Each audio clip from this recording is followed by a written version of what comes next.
نستخدم Makkot Daf العمود ألف second line. Mari de Marav, Aid Zomim Mishlim Lefi Hako. We translate that as a Zomim witness pays his share. So, my Mishlim Lefi Hako, what does that mean? Even if you want to tell me that Hamishlim Palga, Hamishlim Palga, that if two witnesses were convicted, they each for about money, they try to get Ruben to pay Shimon $200. They got convicted. Now they have to pay Ruben $200. So does that mean that they split the $100 each? Tanina, we have them elsewhere. Mishal Lishin B'Wan Mishlim Makot, that we are able when the witnesses are convicted for being Zomim, they can split the punishment of the money, but they don't split punishment of Malkut. So we already have that in Mishnah. Mishnah says no. It's about a case where one of the witnesses were proven to be Zomem. There's Mishnah Pagad where he pays half. The Mishnah says one second.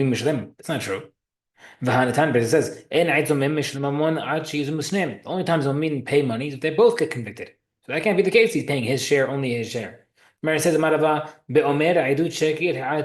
it's about a case where one of the witnesses confessed that he testified falsely. The other guy was the one, the other guy got convicted. So since the first guy admitted, he's patur. The second guy has to pay. The Gemara says, "Kol kamine." You can't decide to retract your testimony. Once you testify once, you can't retract and testify again. So therefore, you cannot admit to lose the penalty. The Gemara said, some other case where the guy said, they're testifying, we're saying, oh, Reuven and I, we testified in a different bet din, and we were found to be Zomamin. So he said that he was already convicted of being Zomim, and he owes the penalty. So therefore, he's chayav to pay his share. The Gemara says, "Kiman lo Rabbi Akiva." It's not like it's against Rabbi Akiva. Did Rabbi Akiva holds ha'amar afin mishnah al piyasmo. We know that if you are admitting for a penalty, you're completely batur. The Gemara says no. Ela be'omer he'adnu v'huzamnu bet din ploni ve'hayavnu ma'on. We were tried in Betin as Zomin, a different Betin, and we were convicted. And therefore, we were chayav to pay money. Because therefore, it's not just a regular case where I admit to a penalty there from Batur. No, but the Betin in the other city already said I'm chayav. I'm just admitting to money that I already owe. You can't get out of that.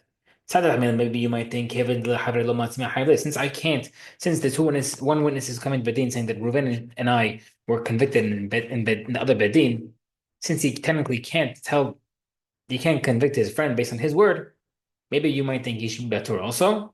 And therefore, no, he can admit for himself to be chayav. Okay. If someone testifies that he divorced his wife, but he didn't give it to ketubah yet.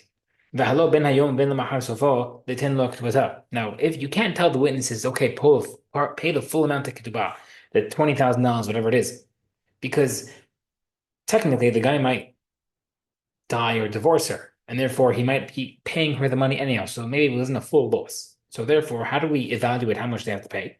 We're playing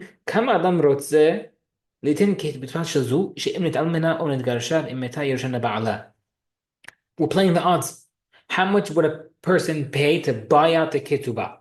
Right? You're paying out because the ketubah only gets paid out if the guy divorces or he dies first. So it's 20 grand. Would a guy pay $15,000 to take on that chance that he's in a divorce or die first? And therefore, if so, he gets that 20 grand? Or maybe the opposite way. We're looking at the woman's side. Someone buy out. We'll explain in the Gemara exactly which way we look at it. But that's basically, or maybe if she dies first, then you complete everything. So the Gemara says, "Kitta shemin." How do we appraise it? Maraf hizdab kibal. You go according to the position of the husband selling the right to the ketubah. You go according to the wife. The Rafa also says they go according to the wife, but not according to her properties that she brought into the marriage, previous properties, but only the ketubah, right? So according to the Papa and Rabbi Natan, you're saying how much would a guy want to buy out the wife's possibility of receiving the ketubah if the husband divorces or dies first, and the opposite is true with Rabbi Hizda, that he looks at via the husband's viewpoint. Okay. The guy testifies, we testify Reuven, he owes $1,000 to his friend. But he only has 30 days to pay back. That's a very short time. And the guy said, no. I owe the guy $1,000, but I only owe it after 10 years. It's a 10-year loan. So now you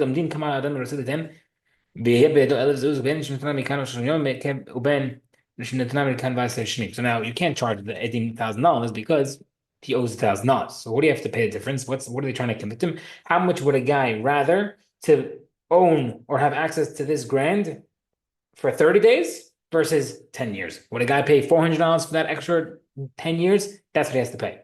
Okay. Someone lends his friend money for 10 years. Shemitah, every 7 years, cancels it, cancels all loans. So what does that mean? Because the pasuk says lo yigos, you should not you shouldn't push the borrower to pay you back. So even though technically the Shemitah this year, for example, but it's 6 years later the loan is due. Even though you're not going to press them for the next 6 years, it's still Shemitah still cancels it. Like Mar says, "Amarati v'kana amdin kamad mitzilitin v'yolav v'zulvedo." Be'entem mikan v'ata shemim b'tetem mikan v'shemim b'imat b'shavit mishabato. Kul ami ba'ilish lemle. 1 second. If you can't lend money for 10 years, our Mishnah, we said that the Edim should not pay the full value because the guy has the full value eventually coming to him. But rather you pay the difference how much a person would have a 30-day loan versus a 10-year loan. But you just said, according to what your Braita just said, that you can't have a 10-year loan. The guy would have to pay back. And if that's the case, where a 10-year loan is automatically getting canceled out by the 7-year Shemitah, no matter how long you did it for, then if that's the case, then the witnesses would be technically making him lose it, and therefore they should pay him the full value. Amar says, either the guy lends with a collateral, or he does a prusbul, which means he hands over his document to Bedin, and Bedin collects for him. Both cases, the collateral case as well, Shemitah doesn't cancel out the loan because the collateral is holding it down, and or if the case is they give the prusbul as a loan to Bedin, Bedin's pressing, that's okay. Shemitah does not cancel out. Ikdam read different version. Now we're going to say the entire suya inside out. Amar the Mashmu Hamabed Havra someone's money to his friend for 10 years. And the Shemitah does not cancel the loan. The Afaka that goes, Hashtamia, Lokem goes, exact opposite. He said, even though later on there will be he will bother him for the money, since right now by Shemitah there's none, therefore does not cancel it. We can bring a proof from our Mishnah now. We have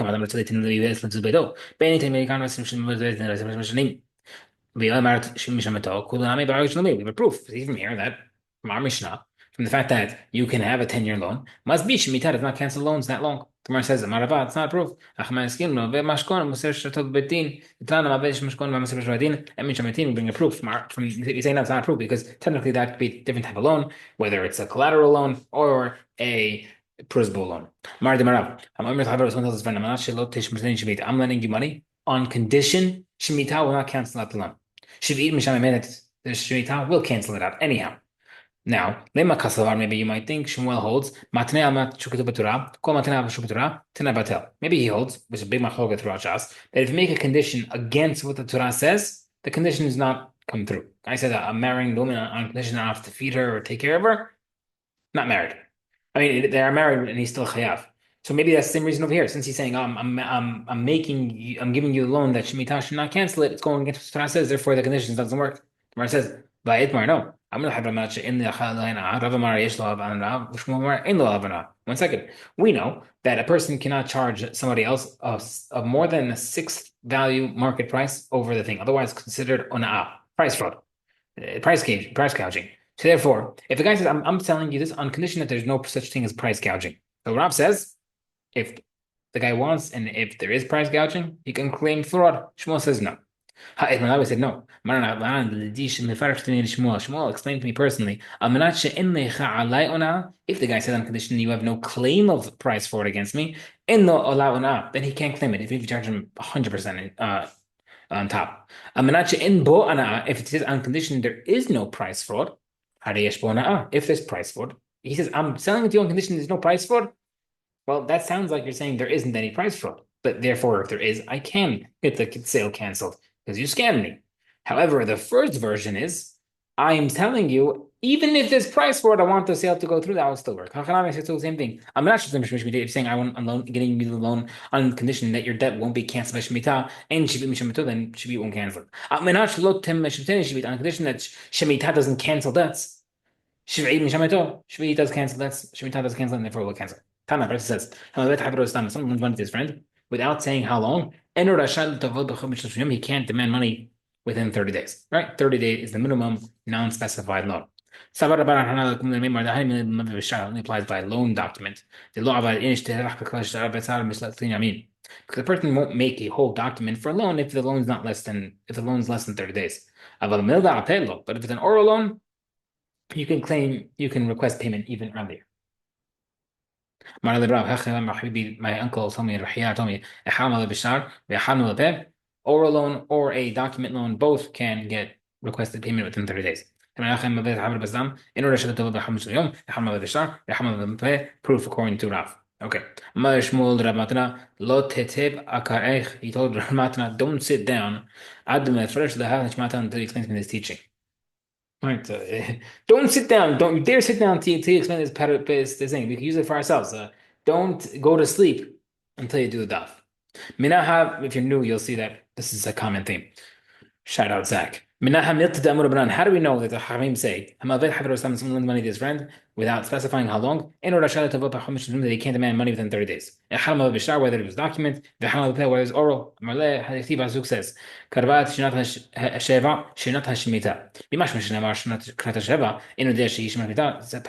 the seventh year and the year of Shemitah. So the same thing, right? Say both. What's the Shemitah? Teach you. There's a different type of a deadline that exists. So what does that mean?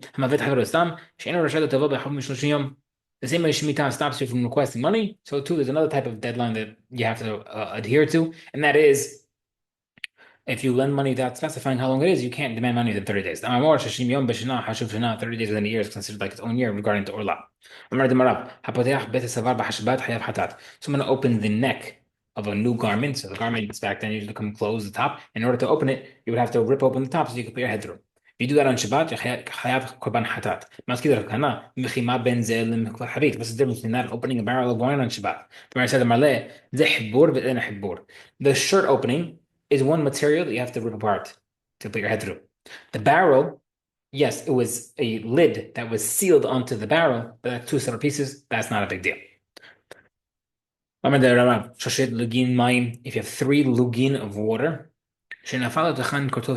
so there's a certain measurement that the mikveh has to be. 40 se'ah. In certain situations, that if you a certain amount of water drop into it, it can make the mikveh pasul. So you have 3 lugin of water. That's pasul, right? So it has to be rainwater makes it kasher. We're talking about drawn water from a well or your sink, for example. You have 3 lugin of drawn water, pasul water, not for good for mikveh, and a little tiny piece of wine fell inside. Umar en it turned red like wine. Then that 3 lugin plus wine fell into the mikveh. Lo paslu does not make it pasul because we go according to color. What's the difference in this case than colored water? But the Mishnah says that you have colored water, you use full coloring, for example. You can make the mikveh pasul with 3 lugin. So why isn't the same thing? It says, it's different. Over there, you're literally putting colored water. Water can make mikveh water pasul. Over here, it's wine. It's diluted wine that fell inside, and diluted wine is not equal to eligible to make the mikveh pasul. But when second Rahia says horidu to mikveh, we downgraded the case of the mikveh from kasher to pasul, and that's talking about wine. The Gemara says Amar Rava la kasher. How did Abraham ben Nuri? How about Machoket? The Talmud Mishnah says 3 lugin of water, chaser kortov. That's without a kortov. So you're talking about 3 lugin minus a kortov, which is very little. So let's say 2.9999 of lugin. Now a kortov of wine fell inside, so now there's a total of 3 lugin. It filled that in. It looks like wine. That fell into water. Lo pasul does not make a pasul. And also 3 lugin wine, 3 lugin of water minus a kortov. And got filled up 3 lugin with a kortov of halav, milk. And it still looks like water because the milk didn't change the appearance. But fell into the mikveh. Lo pasul is not pasul. Everything goes after the color. So Hachamim say that the mikveh is only kasher if the wine fell into the water, completing the 3 lugin, not after 3 lugin. It was not 3 lugin before, it was 2.99. Kortov of wine fell inside to make it 3. The problem is, now, Rabbi Rava said that we're trying to bring a proof that Rabbi Yochanan ben Nuri is the one who holds that everything depends on the color. But Rabbi Papa had a big question on this. The Abai Rabbi Papa had a question. Rav Tani Haser Kotov Beresha. Did Rav have the Gersa, the reading, in his reading? Did he have that first case of a Kortov missing from the three Lugin? Was it 2.999 or was it three complete?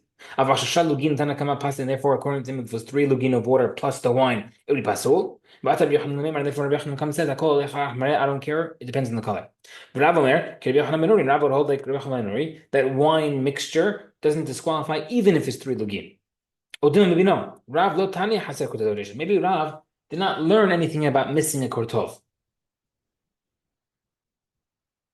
And therefore, Rabbi Yochanan kipaliga sifalik, and Rabbi Yochanan is disagreeing is only disagreeing in the case of the milk. Yani Tanakama hold in that case the milk and the water is not pasul. Rabbi Yochanan says no, it does make it pasul because everything's considered water. Since it looks like water, we go by color, and therefore everything's water. Rabbi would say that the three lugin with wine would not make it pasul according to both opinions. Meaning, there's a whole big question whether or not we have that girsa in there.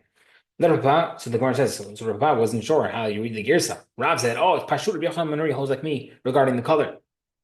Now, Rabbi said, what do you mean? The whole problem with this Girsa, I don't know how you even read it. The Gemara said that Rabbi had a question on it. But Rabbi was clear that Rav held like Rabbi Yochanan Manuri. Rabbi was the one who had the problem. Rabbi said, I never heard this statement of Yudah saying that I never heard this about this whole concept with the water and everything mixing. You're the one who taught us. This is how you told us. So what Rashi points out over here, in many cases elsewhere, Rabbi Yosef famously had amnesia. He had a very unfortunate loss of memory. So a lot of times his students had to remind him what he taught. You taught us that Rav said did not have the girsa, did not have the wording less of kortov, less missing in the first case. Rabbi Yochanan is arguing in case of the milk. But Rav would always hold in both cases that it works.